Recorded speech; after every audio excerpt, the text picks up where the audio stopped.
Some videos blow up and then they die and don't get any more views, and other videos they don't get that many views but they continue to get views over the long term. Those are evergreen videos. So what type of videos are the best type of videos that you should be creating to grow your channel? That's exactly what we're going to be discussing in today's episode, so let's go ahead and dive right in. Welcome back, everybody, to the Video Creator Show, where we talk about all things YouTube. My name is Augie Johnston. I'm here with my co-host, Grant Ball. And Grant, let's go ahead and get this started. How would you define a trending video versus an evergreen video? So I would say a trending video is one where you're capitalizing on something big that's happening right now.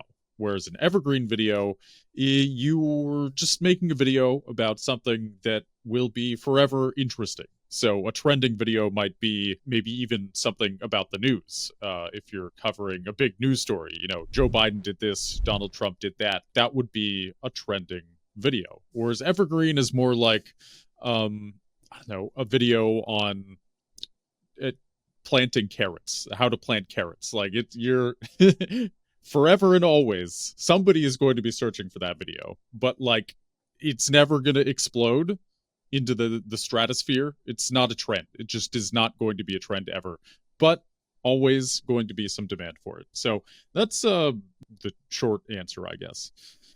Yeah, I would agree with all that. That's good stuff there. I would say the only thing that I could add is like an evergreen video could blow up though, right? Like how to plant a carrot could be such a good video on the subject that the algorithm will recommend it out to people, but it's much more likely that, yeah, like you said, it's going to be kind of a slow burn where a couple views are coming in, 1,000 views on that video a month for the next 30 years because it's Right. ranking for a search term, right? Something like that. Right.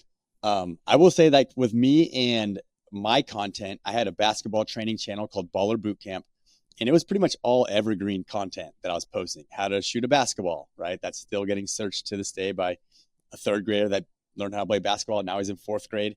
Now he wants to learn how to shoot a basketball. He does that search, it gets views, right? And so I would say like educational content a lot of times is more evergreen. But which type of content did you create, Grant, when you were first getting started, or just in general on your Treecicle channel? When I was first getting started, evergreen content for sure. So like Samus from Metroid, Master Chief from Halo, like videos about those characters. And those were pretty old games. There weren't like new Halo games coming out at that point, I don't think, or even new Metroid games really. I could be wrong about that. Maybe there was like one that came after eventually, but yeah, it was all just kind of, people were interested in Samus, they were interested in Master Chief. There was always some people kind of searching, and like those were the first two videos that I made on Treecicle that really blew up. And then from there it was just kind of well-known video game characters and making videos about them. It wasn't until maybe like a year plus in that we started really going for trends. So what did it mean to switch over from that evergreen content about, classical games that somebody could watch, when you made them 5 years ago, and somebody could watch, 10 years from now, they'll love them. They're evergreen. They're learning about Samus. But what would be a trending video then in that video game category? So a big one was Five Nights at Freddy's. Game, it just really exploded. And, the first time we made a video about it, it did just crazy well, like extremely life-changing money kind of well. So I'd say that was the biggest difference, was just the immediate feedback of, hey, this is working. You can make a lot of money, you can get a lot of views by covering trends. And yeah, from there it was like kind of Five Nights at Freddy's, Little Nightmares, Undertale, trends like that.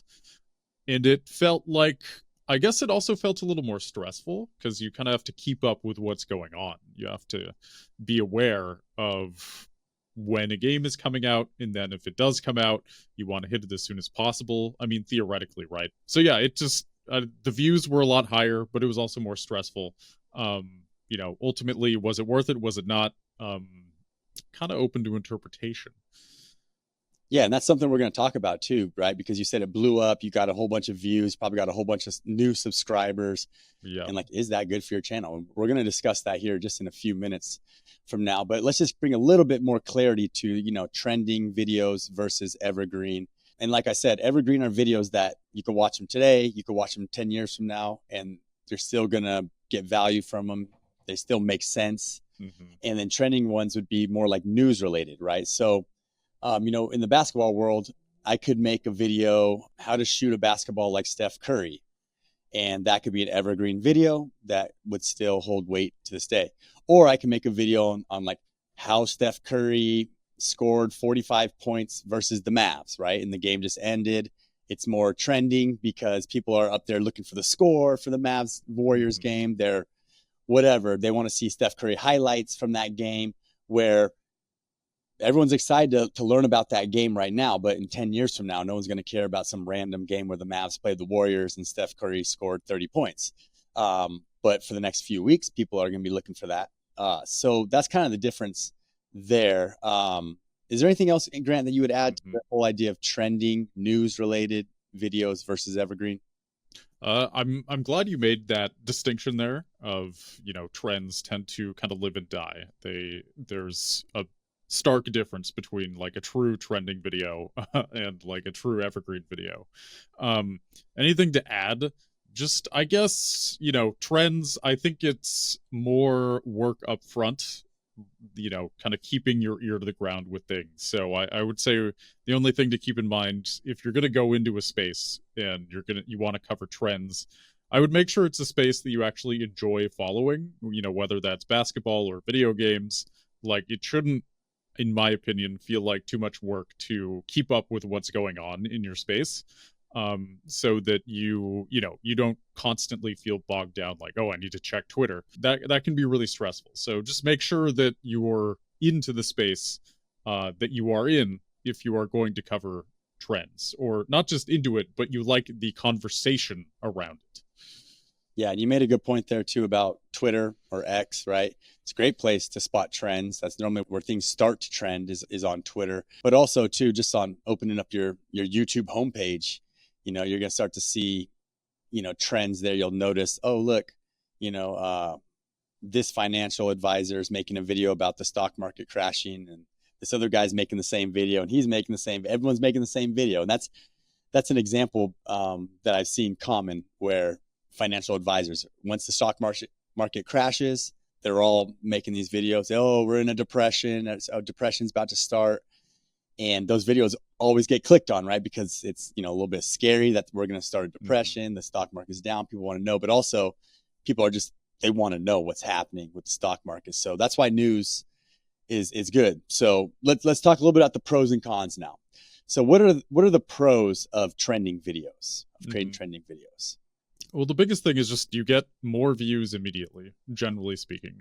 You also will probably attract a new audience to your channel because this a trending video is so much more likely to get a lot of views.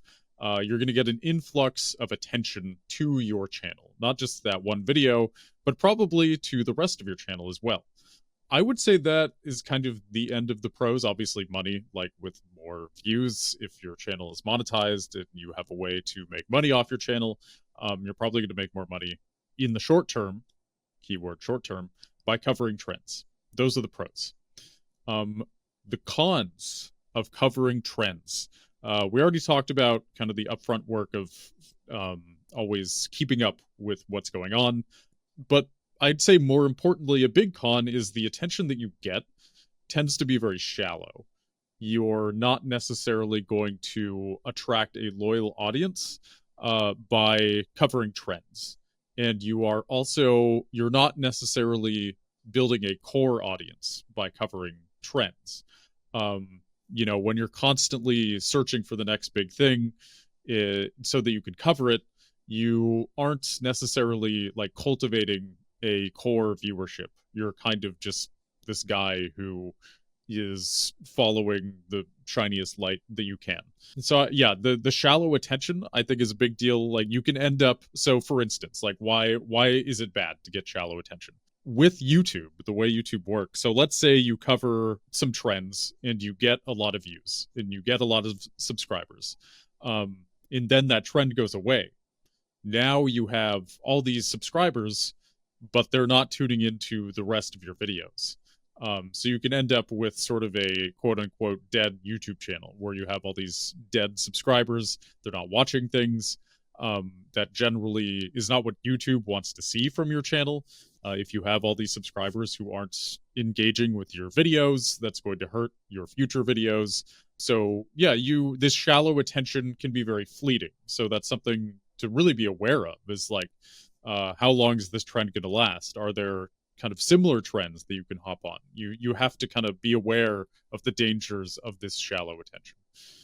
Yeah, one thing I would say is, like, if that's not making sense to you, then here's how it can make sense. The Steph Curry example, right? I make basketball training tutorials. All my people that are subscribing and viewing my videos are looking to get better at basketball. Then I make some kind of highlight recap of the Mavs and Warriors game where I talk about that, and it's a trending topic. It goes out, a bunch of people click on it, they subscribe. But now these people are not looking to get better at basketball. They're just looking to watch a Steph Curry highlight and see how Steph Curry scored 30 points. So it's like a totally different kind of audience that you're attracting to your channel. Mm-hmm. And those are things you got to be careful of, because, like you said, when you release a video, it's going to show it to your subscribers. And if your subscribers don't click on it, then that video is not going to succeed. I guess my next question, Grant, is about the algorithm. Let's say all of a sudden there's some TikTok trend type thing like cinnamon challenge or some kind of trend. Do you think that the algorithm actually like recognizes this is a trend? Anybody that makes a video about this trend, we're going to promote it out to people who have watched other videos that are included in this trend and kind of create that binge watching sequence. Do you think that the algorithm actually does recognize trends?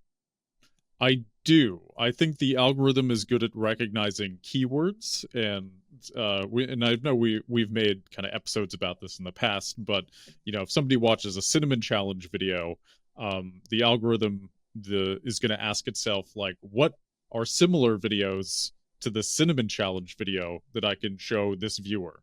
Because the algorithm is going to be pretty sure that you're going to click on it if they can find a video that is similar enough to that. And what's similar to a cinnamon challenge video? Well, another cinnamon challenge video. That's pretty similar, I would say. So yes, I do think the algorithm can like detect when a trend is happening. Do you disagree? No, I do agree. I think I've seen it myself. Like the whole stock market crashing thing, like that happened to me. Like literally, I watched one video. Next time I opened up the app, I got recommended a different creator with the exact same video, clicked on it. And then next time I opened the app, it was like there was multiple ones. There was like 5 or 6 on there that all had like the red thumbnail, the world's ending, same thing. So I think it does recognize it. And I think that's just part of the algorithm, right? Like as soon as you start watching any kind of topic, like if I started watching gardening videos now, then yeah, that how to plant a carrot video might get recommended to me, even though that's, I guess, not a trending video. But in general, right, if there was some gardening trending thing, if I clicked it or anything, I would start seeing gardening videos, I think. Yeah. Yeah, makes sense to me. I think the algorithm is always aware of these things. It knows all. Yeah. So what's the biggest win that you've seen, either from a client, yourself, or anybody in general, maybe just another channel? What's like the biggest win you've seen from people jumping on trends? Like what happens? Well, the biggest thing is you just gain a ton of new subscribers and you get a ton of views. And the sort of double-edged sword there is like, so let's say, the Five Nights at Freddy's trend, for instance. The nice thing about Five Nights at Freddy's is, yes, it's only one like series of games, but like there's a lot of information that you can talk about. It was like a steroid shot to the channel. A lot of short-term gain, and then it was relatively easy to make more videos on it to then get more views. We probably gained, I don't know, several 100,000 subscribers, like at least 300,000 only off of Five Nights at Freddy's, or at least like in the sort of sub-genres that it created. It was really significant and really fast. So That's, I mean, that's the biggest one. And then for clients, I mean, it really just comes down to more views, more subscribers. And for me, the biggest win was, yeah, hundreds of thousands of subscribers, tens of millions of views. Pretty big win. Yeah, I would say, this is something where if you can hit like some trending videos in a row and one does well, and then you do another trending topic, maybe in the same niche, but some different trend and it does well. And then another one, it does well. Like that can really be the start of some major exponential growth. So like, I personally do think should be part of your strategy. I mean, even on this channel here, we've seen it where, where Mr. Beast was having some controversy and we did, 3 or 4 videos about that trending topic. And yeah, those videos were outlier videos for us and got thousands of views. So if that's your channel, and it's going to be a harder way to create content because, like you said, you got to be up on the news. But I do think it is a way to grow a channel faster than with evergreen videos. If you can just go trending video, and just hit them, and then that one does good, the next one does good, you'll get that snowball effect and hopefully that exponential growth. I've seen news related channels use this in the financial space to grow. So those are the biggest ones that I've seen. But do you think that it could actually hurt your channel? So let's say you are releasing trending videos and they are doing well as far as viewership. They're getting recommended, browse views, browse feature views. Do you think that could hurt your channel? I think in the long run, yes. Especially if you focus on one trend, and if it is something like Five Nights at Freddy's, it kind of doesn't even matter what it is. The thing about trends is they're big right now, but eventually they will not be big anymore. So it can hurt your channel if you build your channel around this one trend, and then the trend ends, or maybe you get tired of talking about it, and the quality of your videos starts suffering because of it. So you become dependent on this trend for the health of your YouTube channel. And you don't really want to be there. And maybe we'll probably talk about this in a little bit, but you generally want a combination of trending videos and evergreen videos. And in my opinion, there's like a pretty specific ratio that you should be covering trending versus evergreen videos. Let's get into that then. So what is the balance of trending versus evergreen in your opinion? So in my opinion, the best balance is 80% evergreen, 20% trending. And the reason for that is, again, like I see trend views as ephemeral. They don't last very long. They don't necessarily contribute to a core audience. You also aren't necessarily sure like how good your videos even are. Are you getting these views because you're covering a popular video, or are your videos really good? Like, and when you stop covering a trend, I think it's sort of a reality check of like how many people actually show up, like how many people are actually here for you and your brand recognition, your personality, and how many are just here for the trend. So that's why I think it's more important to make way more evergreen videos than trending videos. I also liken it to building a YouTube channel is like starting a fire. And you can think of the evergreen videos as like the big logs. But if you try to light a log on fire without any kindling, it's not going to work. Or it'll take forever. So what do? You add the kindling, you add the trends, and then it's like lighter fluid and kindling. It's the real flammable stuff is the trends, but you need that core to really keep the fire going in the long run, and that's what the evergreen videos are for. I think that was a great. I don't know if it's called analogy, but a great metaphor analogy is neither. But that was a great explanation. So let's talk about evergreen videos then. You love evergreen 80/20 you said. So what is the value, maybe the pros and cons of evergreen videos? Well, the pro is that once you make a video, it works for you forever.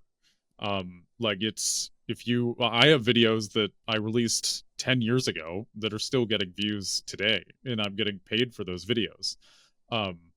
Is it a lot of money? It's not a ton of money, but I think if I had you know, in the long run made better decisions, blah blah blah, and the channel was in a healthier state, I would be making a lot more money off of those videos.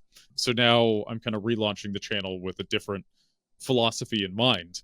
But yeah, it's I think it's you just really you want to hammer home the evergreen videos because they will pay you forever, and your audience will be loyal when they are tuning into those. Yeah, that's why I love them. Yeah, and so I guess the cons would be just the fact that they're not going to go viral right away. Right.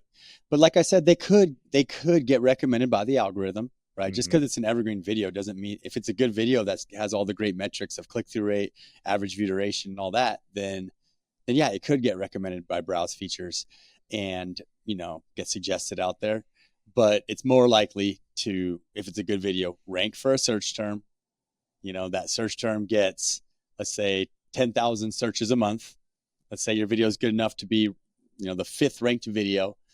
So 10,000 searches a month, third ranked, fifth ranked video, you're going to get maybe like 1,000 of those clicks, but you're going to get those 1,000 clicks forever, right? Because Mm-hmm. it's like the search volume kind of stays the same. I mean, it goes up and down a little bit, as things get more popular, it might go up, more people might start searching that.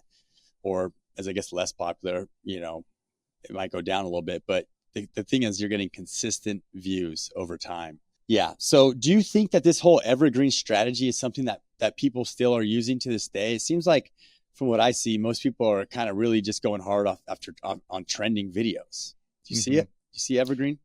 I think, when you're talking about the YouTubers that get covered in the news, who get the most attention, I think, yeah, they generally are covering trends Yeah. and they're setting trends. I mean, Mr. Yeah. Beast he's kind of like following trends and setting them at the same time. It's kind of interesting.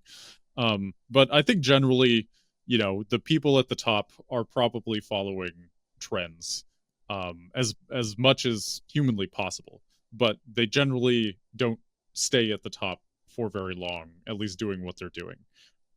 That's just my opinion. Is if you want like a long lasting career, I think evergreen is the way to go. Whereas if you're trying to like maximize everything right now, cash out, hit the trends. Hit the trends. And how do we talked a little bit about it, but how do we find these trends? How do we know, like, hey, this is a trend, we should make a video about this topic?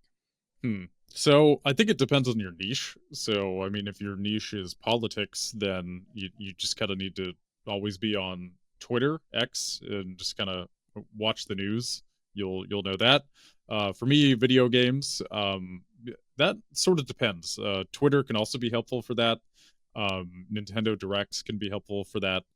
Well, even just like being aware of what is it like people adding a game to their wish list on Steam. So like the Hollow Knight sequel is the most um there's more people who have that on their wish list than any other game. So like, well, that's going to be a good trend to cover. It's like you kind of just have to know what is going on in your sphere. It really just depends every time. It might be Reddit, it might be Twitter, it might be word of mouth. Um, it just it depends on the sphere. Yeah, and I think for like kind of what we're talking about, you could almost exchange the word trend for news. So, Mm-hmm. so many people are creating YouTube channels for their business. Their business is in a niche, it's in an industry. So, follow that industry, and any news, right, that's popping up in that industry, you could create a trending video where people are looking to be informed on that new topic, that new news article, that new thing that's happened, and they'll click on your video if it gets recommended to them. So, okay, Grant, let's just say you're starting a new channel today and you're starting from zero. What would your strategy be? Are you sticking with the 80/20? What's the first couple videos here? Are they trending? Are they evergreen? What's the strategy? Yeah, my first few videos would be evergreen for sure. And that's what I'm doing with Tree School right now. My first 5, 6, 7 videos are going to be slash have been evergreen. But then there's some big games coming out next month in June that are going to be big trends, and I'm going to cover those. And the plan is, have this backlog of videos that is ready to go, and then release trending videos. it's going to bring in a bunch of attention, and the views are going to funnel into the evergreen videos, and then hopefully also help those take off more.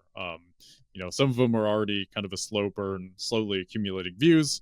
But I think they really need like the influx of views from trending videos to like really bump them up.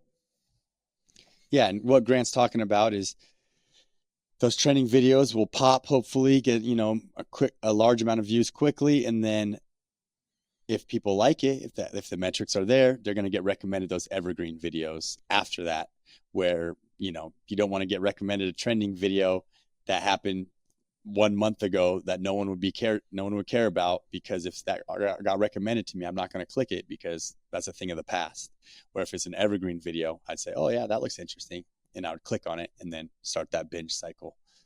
What's like one last piece of advice, Grant, that you would have for people in regards to trending, maybe finding trends, creating trending videos, and same with evergreen, or just this whole concept in general? I would say just in general, experiment with both. Like, you don't have to stick to the 80-20 rule. Like even I don't stick to it. It's kind of just like a metric to think about. It's more of a concept. Try both and see what happens with your channel. Like don't spend all your energy chasing trends. But also don't be too delusional into thinking that if you only just cover evergreen things that you're going to blow up. I mean, eventually you might, but it's going to take way longer. You may as well utilize trends to your advantage. So try them both. I would never like run a channel with only one or the other. I think that would be not a good idea. Okay, yeah, that's true. That's tough. If you do have a trending channel, or everything's trending videos, that's a kind of a tough life. You're waking up in the middle of the night and saying, "Oh, I gotta create a video. It's already been a Yeah, day." dude. But nonetheless, a good strategy to get views. So test it out. That's the only advice we can give is, hey, test out. If you never made a trending video, test it out. If you never made an evergreen video, test it out. And whatever works for your channel will work for your channel and your audience. And then you can double down on that and grow here on YouTube. So thank you guys so much for listening today. If you are watching on YouTube, please hit subscribe. If you're listening on an audio platform, you can hit follow there to follow us as well. And with that said, thank you guys so much. We will catch you guys in the next episode. Bye, everyone.